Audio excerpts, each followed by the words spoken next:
Well, folks, hello and welcome back to Relaxing Woodshop. Of course, my name is David. My name is Christopher. Still is. How's your finger? Yeah, it's nice and clean now. Did you lick it? No. You just did, even though it was chocolate, melted chocolate, it just felt wrong to it all. Yeah. In case you didn't wonder, we pranked him the other weekend, but he's new to the show. So, we just want to thank everybody for all the support. We are now at 12 off 400. We wanted 400 for the summer. Summer's a long thing. So 12 more to go. So on this week on the show, what are we doing with the go-kart, Chris? Do you know? Painting the go-kart. We're going to start painting the go-kart, but we need to do the grill first. Also, we're going to do a part of the inside, support those sides, get the shape of the in bit. We're not going to paint the inside of it. We're going to leave the wood because I want to show that it's aviation plywood and normal plywood and all those good things put together to make it look well. So yeah, this week, grill, bits of the inside, start painting it and really pushing forward, and then hopefully the following week after that, which is making me a wee bit nervous, we're going to do the steering. So we are, and I'm just trying to be working out with pencils, pens, rubbers, rulers, everything to try and get it to going. So anything else you want to say, Christopher? No, just remember, keep the likes and subscribes coming in, guys. Likes and subscribe. So let's keep pushing. So here are the paints we're going to be using today. We have our primer. That's going to go on the start and just to get something for the paint to stick to. We'll give it a little light sand, then we'll move on to the black gloss, which is going to be our first coat of actual colour, and then our finishing coat of the black gloss spray. And then for the grill, we're going to be using the nice chrome here, give it that like nice metallic look, and then the clear lacquer for the whole of the car to give it a nice Shine, gloss. Shine, gloss. All of the above. This is the second time we've done this. It's still not working, sure it's not. Yeah. Also, what we did was, as you remember, when we cut the last piece of wood, we used a board that ran across there and it didn't sit. Now, what I've done to the side, I know it's not perfect because there's only a limited amount we have of the aviation plywood, but I was able to cut a wee slither off here, run it down. It actually doesn't look too bad, and once we put the grill on, I'll probably hide it and it'll look quite nice. So we'll replicate that on the other side, and you can see that's where the gap is. So it's just a matter of putting that slice of wood across here, and then a rivet here, and a rivet here.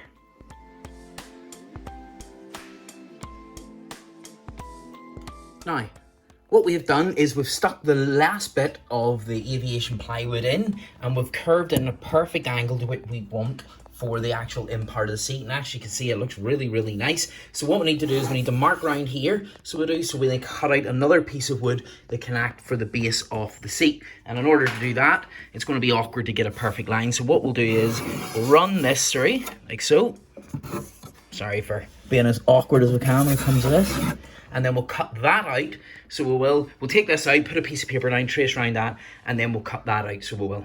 While the board is out, we'll put a wee beam up here, and we'll put another wee beam across here, and then that'll support that area. So it will in getting a good bit of strength along this top line, because if somebody's getting a night, that strength might be weakened a wee bit there. So we'll get that strengthened up as well. Okay, so we're just going to cut 24 centimeters, and this is going to be for the wee beam that goes downwards so we can link in the aviation plywood curve.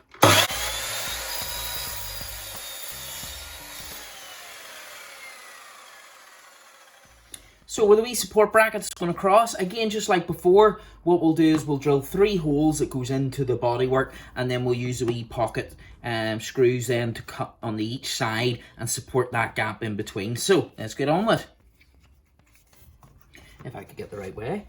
This is quite awkward now because it's so thin on each side that I'm actually going to have to do it by hand per se and by my eye. So let's have a go.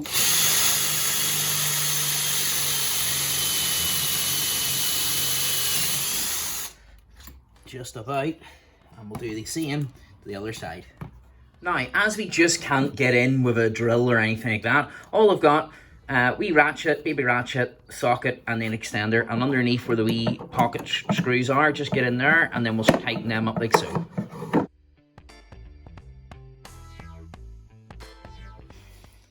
Okay folks, so what we're doing now is before we paint, I want to get a final shape for the front grille, because what I want to try and do, which is going to be a wee bit harder than what I might be thinking, is a piece of wood along here, 2 slats of wood down here, and then insert them inside that bit of the wood but keeping the outside covered. So it's going to be a wee bit of wiggling and jiggling for me, but I should be able to get it there. So our full width is 43.2. So I need to cut 44 to allow a few wee bits on each side, and then we'll shape the top end. And so what we'll also need to do is cut a piece of wood, 44, which is broader for the top line, and you'll see what I'm doing once I start doing it. Yeah. Okay, so I've got the big plank of wood on. The thicker piece is easier to work, and we'll just cut it at 44.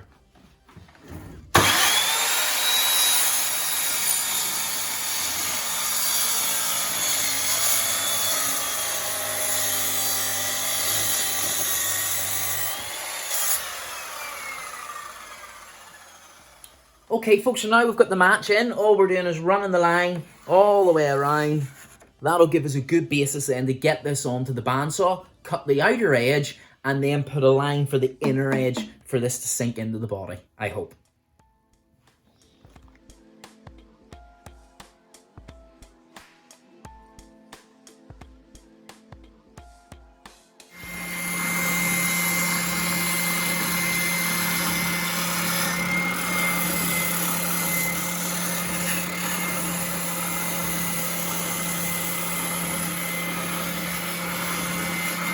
Folks, now what we're going to do, we're going to plane the bottom line, because with these bits of wood they come curved and we need to get rid of that curve. So we'll plane that, and then hopefully then it'll be a shot. I'm actually, as I look at it, I don't even know if I need to put a countersunk in that. I might just be able to set it plumb or flush with the body of the cart. So we'll see how it plans out.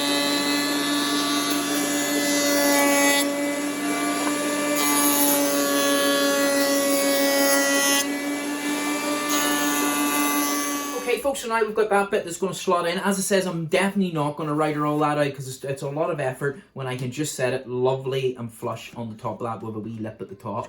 So now what we've done, we've measured from there to there. So we're going to get 2 more blocks of wood put there, here and here, and then that will allow us to then have a look to see what the grill will look like at the front. And to be honest, by not countersinking it in, it'll actually give me nearly an inch or so in, or if not more, in length to the actual go-kart itself, to make it just a wee bit longer, because I put it a wee bit broader to allow for people to actually sit in it. Not Chris or me.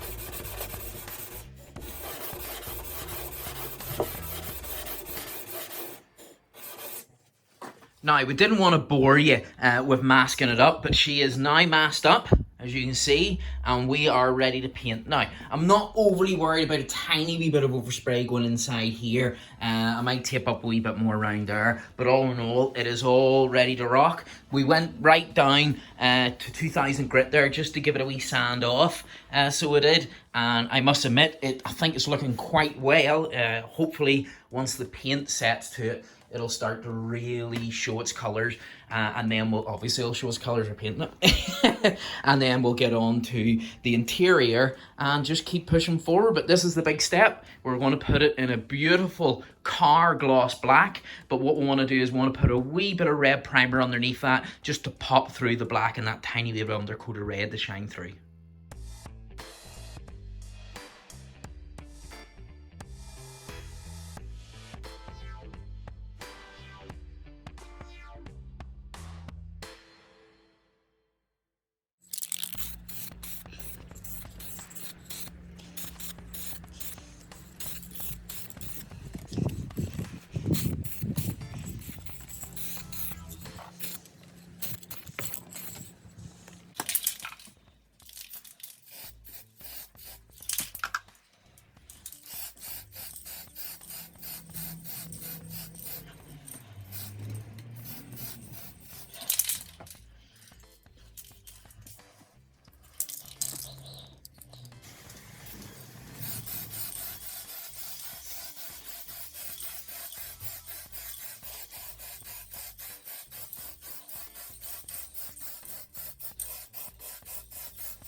Now, as we're about, after all the paintwork and everything else has been done there now, what we want to do is put the grill then onto the body. So what I want to do is, I've set up a wee jig here, so because the gap that I've left between myself, I've got it wrong, I'll be honest. So what I'm going to do is cut multiple wee dials, which will give me a nice gap where I'll drill a hole through, but will allow me to then put the screws through. It will never be noticed, but I would just rather it done and have a good sturdy base for the front grille. And then we'll put the mesh on the front grille and let you see what it looks like.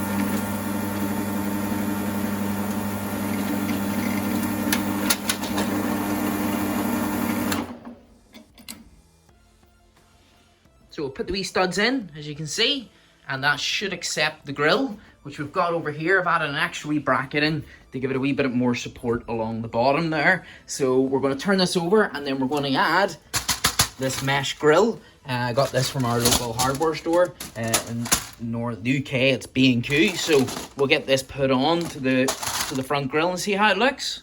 Now for tracing out the seat, we've done the wee bit of paper there, stuck it in, cut round the angle. It's off ever so slightly this way, but I'm not overly worried. It's not going to make any difference. So we'll trace it out like this, cut that out onto the bandsaw, then we'll get some foam on top, and then hopefully some beautiful blue felt material that will wrap that seat round in, and then put a couple of nice wee decorative pins at the front, so when the seats sit in, it looks cool.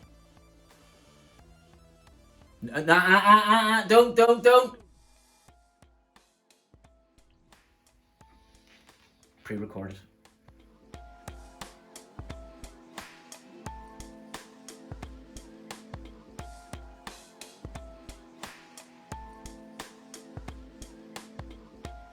Now we've just come outside to cut out the foam, and the reason being is we're chock-a-block in there where there's bits everywhere of the cart. So it's just a matter of getting a nice Stanley blade. We'll cut round the foam, and then what we're going to do with the help of my good lady, because I'm not very good when it comes to materials, we'll get a wee nice bit of the blue velvet, fold it over, multiple wee cuts, take it over here, and then we'll staple it down so it will, and then hopefully that'll set in just neatly.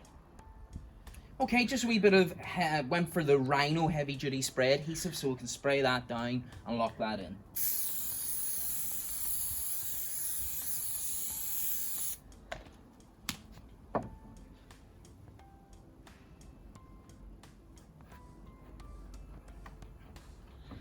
Let it set, and then we'll put the material on. Now, I've just been informed that it is not felt, it is actually a leatherette, which is even nicer and it's beautiful. So we'll cut this round, and then that allows then to bring that over, and we'll then tack that down, and that should be the seat done.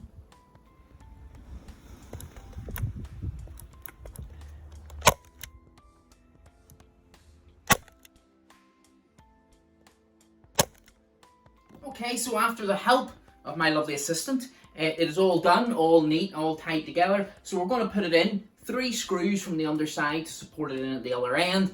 And then what we want to do is put a lovely wee row of silver tacks along here just to make it look very, very sleek. Well, folks, there we have it for another week at the Relaxing Wood Shop. It looks good. It looks very good. It looks really, really good. So it does. I'm actually starting to get excited because, believe it or not, guys, none of these measurements were all in the heads. We try to just do things as it goes because we enjoy it more. See, sitting down for, yes, at night, lying in bed, the wee clock turns and you're thinking of all these wee things, but it's just an enjoyment for us more than anything else. So please support us. It's not like we're getting numbers that we're making any money. We'll probably never see money, but we just enjoy doing it, and we love to pass on any information that we can help with any projects somebody else may be doing. So don't forget, comments, We like the comments. We don't get many comments, but we do like them, you know. Requests, anything you really want to add to the show? We would love a couple of requests. Yeah. Now, within reason, I don't want to hear of a wooden rocket or something like that there, you know, so with all the innards and all working, but something simple we'd be happy to do. I actually had a friend who says, I would love you to do a coffee table with a slate inlay. So once this is over, that might be something to look at. Anyway, guys, thank you so much for watching, and we look forward to seeing you next time On the Relaxing Woodshop. Cheerio. Bye bye. Cheerio.